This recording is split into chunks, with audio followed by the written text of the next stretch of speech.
Hello student, video में सभी का स्वागत है। अब तक हमने हमारी संचयन पाठ्य पुस्तक में जो 2 नंबर पर लेसन है स्मृति, इस पाठ में देखा था कि भैया ने लेखक को डाकखाने जाकर चिट्ठियाँ डालने के लिए कहा था और चिट्ठियाँ लेकर छोटे भाई के साथ लेखक मक्खनपुर डाकखाने जाने लगे।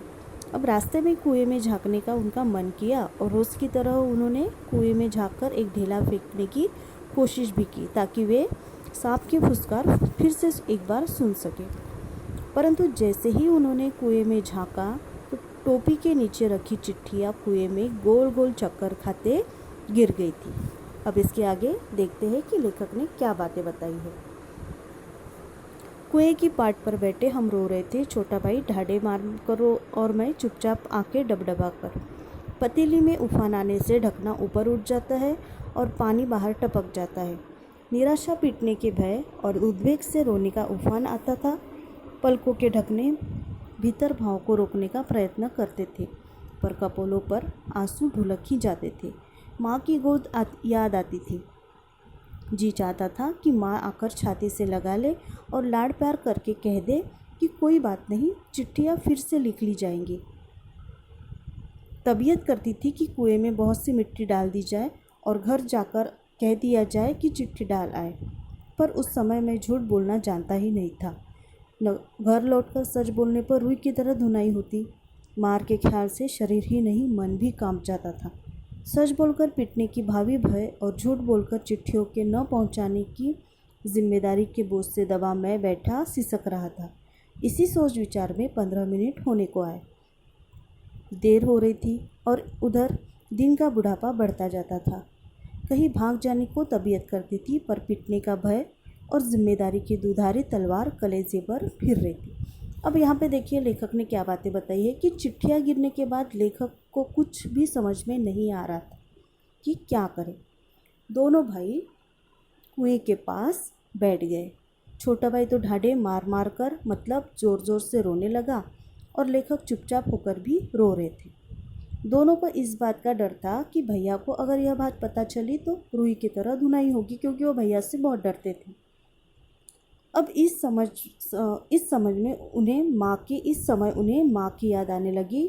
वे विचार करने लगे कि काश माँ आकर गले लगा ले और कहे कोई बात नहीं, चिट्ठियाँ तो फिर से लिखी जा सकती है। अब ये समय ऐसा था उनके पास कि उस समय उनको माँ की बहुत ज़्यादा याद आई, क्योंकि सारी जो चिट्ठियाँ थी भैया ने दी हुई, वो चिट्ठियाँ गोल गोल चक्कर खाते हुए कुएं में गिर गई थी।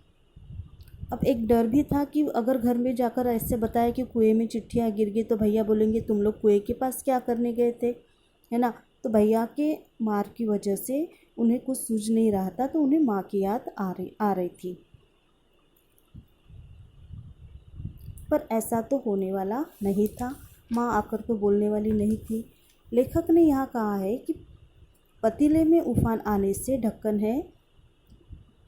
है तो वो गिर ही जाता है या ऊपर उठकर गिरता ही है। ठीक उसी तरह उनकी हालत थी। अंदर ही अंदर वे अपना रोना दबाने की कोशिश करते, मगर उनकी आंखों से आंसू ही निकल जाते थे। छोटे भाई की तो हालत उससे भी ख़राब थी। वह तो और ज़ोर ज़ोर से रोने लगा था। बस डर यह था कि क्या कहेंगे भैया, क्या कहेंगे। जब हम पर मुसीबत आती है या हमसे कोई गलती हो जाती है तो उससे राहत या छुटकारा पाने के लिए हमारे दिमाग में कई तरह की तरकीबें आ जाती है।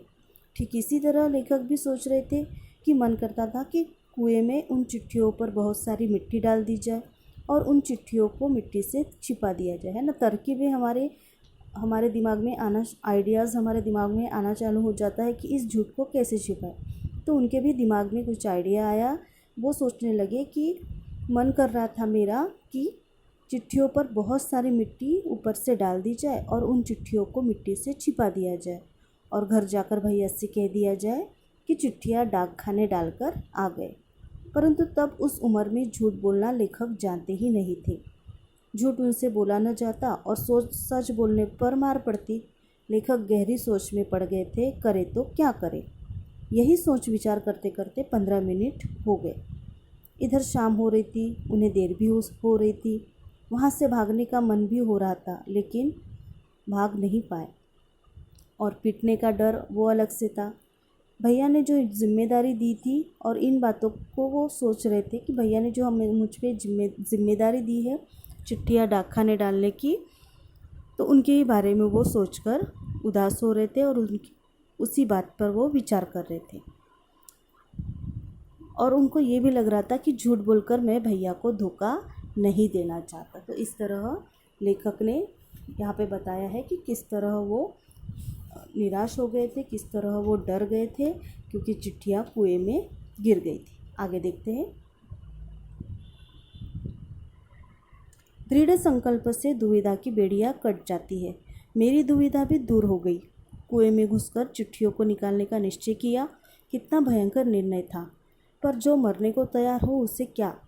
मूर्खता एवं बुद्धिमत्ता से किसी काम को करने के लिए कोई मौत का मार्ग ही स्वीकार कर ले, और वह भी जानबूझकर, तो फिर वह अकेला संसार से भिड़ने को तैयार हो जाता है। और फल, उसे फल की क्या चिंता, फल तो किसी दूसरी शक्ति पर निर्भर है। उस समय चिट्ठियाँ निकालने के लिए मैं विषधर से भिड़ने को तैयार हो गया। पासा फेंक दिया था, मौत का आलिंगन हो अथवा सांप से बचकर दूसरा जन्म, इसकी कोई चिंता नहीं थी। पर विश्वास यह था कि डंडे से सांप को पहले मार दूंगा, तब फिर चिट्ठियाँ उठा लूँगा। बस इसी दृढ़ विश्वास के बूते पर मैंने कुएं में घुसने की ठानी। आखिर लेखक की दुविधा दूर हो गई। उन्होंने कुएं में घुसकर चिट्ठियाँ निकालने का निश्चय कर ही लिया। लेखक यहाँ पे खुद पर कहते कि कितना भयंकर निर्णय था वो, जब मैंने कुएं में जाकर चिट्ठियाँ निकालने का जो निर्णय लिया था, कितना भयंकर निर्णय था वो, लेकिन डर की वजह से उन्होंने यह निर्णय लिया था। लेखक कहते हैं कि जो मरने के लिए तैयार हो उससे मरने से क्या डर रहेगा। एक तो चिट्ठियाँ हाथ आएंगी या जान चली जाएगी, दो बातों में से कोई भी एक बात हो सकती थी। पर आखिर उन्होंने उस विषधर, उस सांप से लड़ने का निश्चय कर ही लिया। जब बात हमारे ऊपर आती है तो हम कुछ भी करने को तैयार हो जाते हैं। उनका विश्वास इस तरह का था कि पहले सांप को डंडे से मार दूंगा और बाद में चिट्ठियाँ उठा लूँगा। अब उनके पास जो डंडा रहता था, उनका अपने डंडे पर बहुत ज़्यादा विश्वास था, क्योंकि उसी डंडे से उन्होंने न जाने कितने आम तोड़े थे, न जाने कितने सांप पर वार किए थे। इसलिए वे निश्चिंत थे कि इस डंडे से मेरा काम हो ही जाएगा। और इसी निश्चय के साथ उन्होंने कुएं में उतरने की ठान ली। आगे देखते हैं। छोटा भाई रोता था और उसके रोने का तात्पर्य था कि मेरी मौत मुझे नीचे बुला रही है। यद्यपि वह शब्दों से न कहता था, वास्तव में मौत सजीव और नग्न रूप में कुएं में बैठी थी। पर उस नग्न मौत से मुठभेड़ के लिए मुझे भी नग्न होना पड़ा। छोटा भाई भी नंगा हुआ।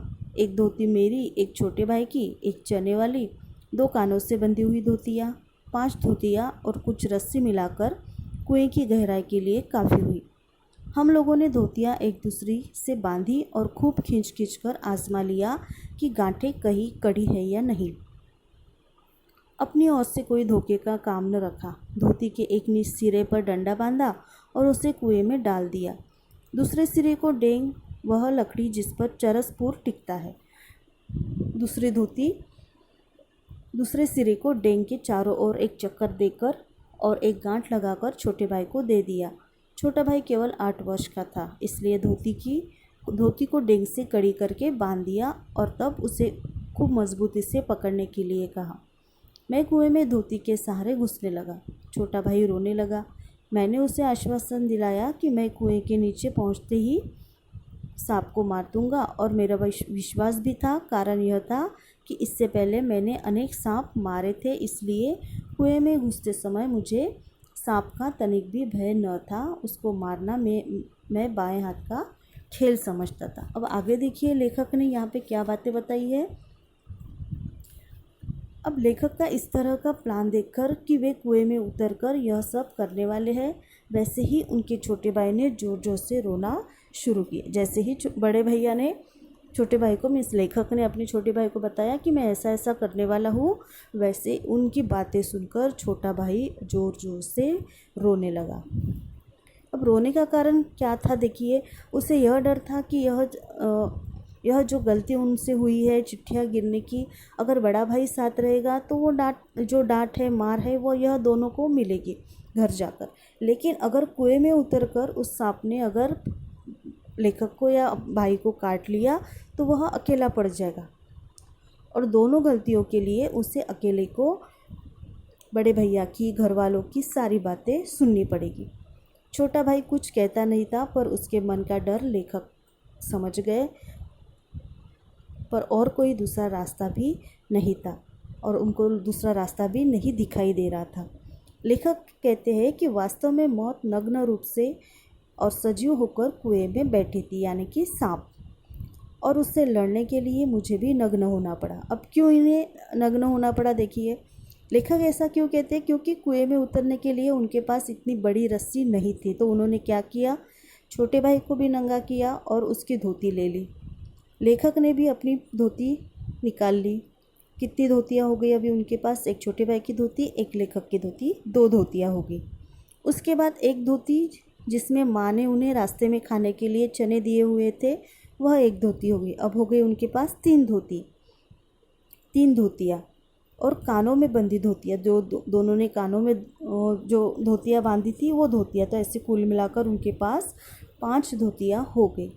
अब 5 धोतियों को एक दूसरे के साथ गांठ बांधकर अच्छे से खींच कर यह देखा कि गांठें पक्की है या नहीं। एक जो धोतियाँ है वो एक दूसरे को बांधी और खींच कर देखा कि गांठें ढीली तो नहीं हो गई, पक्की है या नहीं। अब उस धोती को एक सिरे पर डंडा भी बांध दिया। अब देखिए डंडा किस तरह से उन्होंने बांधा। अब इन 5 धोतियों के एक सिरे पर लेखक ने डंडा बांध दिया। जैसे कि देखिए यहाँ पे मैं आपको बताती हूँ कि किस तरह से उन्होंने डंडा बांधा था। तो ये धोती है,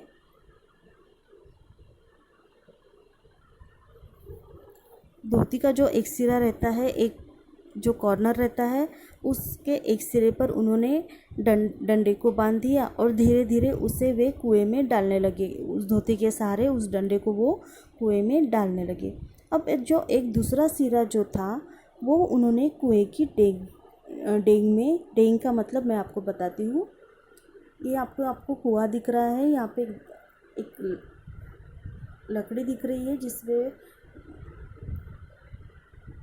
ये जो यहाँ पे लकड़ी दी हुई है, ये जो यहाँ पे लकड़ी बताई गई है, यहाँ से जो ये पोर्शन रहता है इसे कहा जाता है डेंग। या यहाँ पर ये आपको दिख रहा होगा ना, ये जो है हिस्सा जहाँ पे लकड़ी रहती है, ये हो गई डेंग। तो इसे लेखक ने एक दूसरा पिक्चर में आपको बताती हूँ।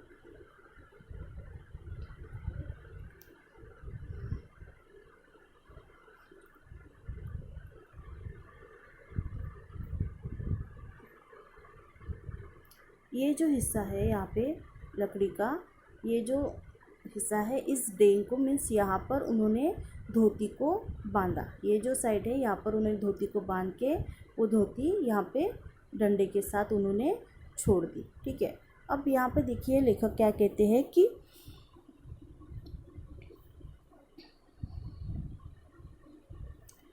डेंग का मतलब आपको समझ में आया होगा कि जो पानी भरने के लिए कुएं में लकड़ी बांधी जाती है और ऊपर उसके लोहे की या सलाखें होती है, कुछ चक्री जैसा होता है, उस पर बाल्टी से हम रस्सी सरकाते हुए कुएं में डालते हैं, तो उसे चरसपुर भी कहा जाता है। तो उस लकड़ी को डेंग कहा जाता है।